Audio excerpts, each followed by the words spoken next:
हम गुंजन चौधरी एकटा बेटी विदाई गीत प्रस्तुत करऽ जाइ छी। बहुत ही दर्द भरल गीत छै। अहाँ सब एक बेर गीत के पूरा जरूर सुनब।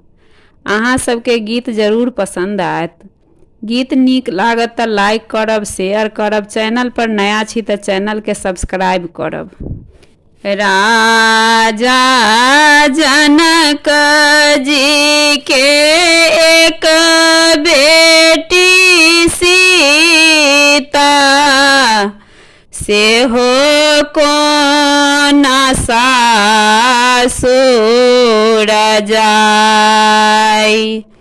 राजा जनक जी के एक बेटी सीता, एक बेटी सीता से हो कोना सासुर जाई।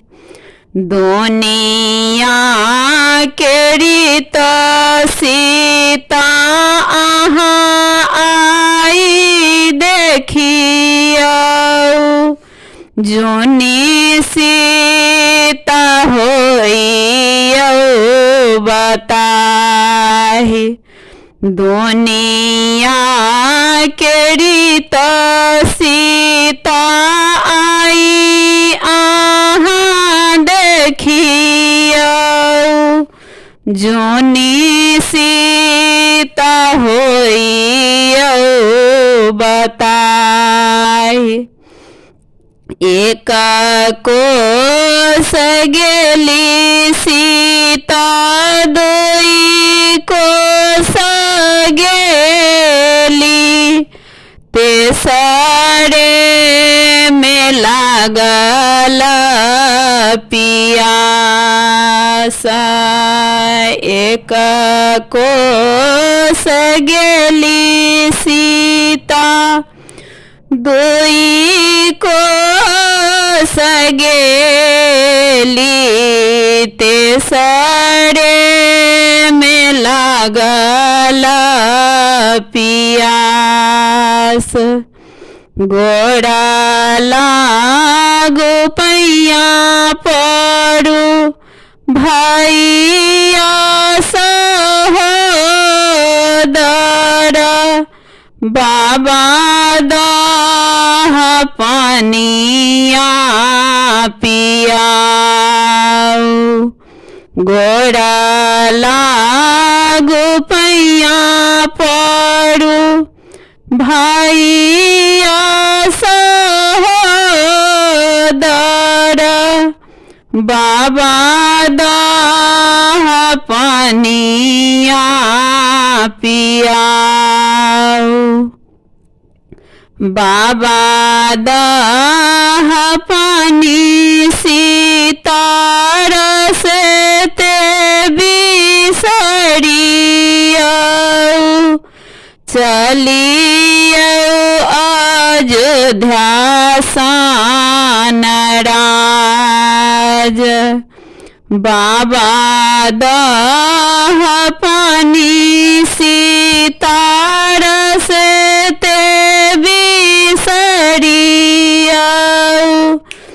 चलो सीता अयोध्या सान राज। जोनी कानो जोनी खीजो सीता है बेटी, जल्दी से लेबा मंगाई। जोनी कान जोनी खीजो सीता है बेटी, जल्दी से लेबा मंगाई। आई कौन आमा बिना नींद नहीं है ताई, नींद में उठब चेहाय आई कोन आम बिना नींद हेतै नींद में उठब चेहाय राजा जनक जी के एक बेटी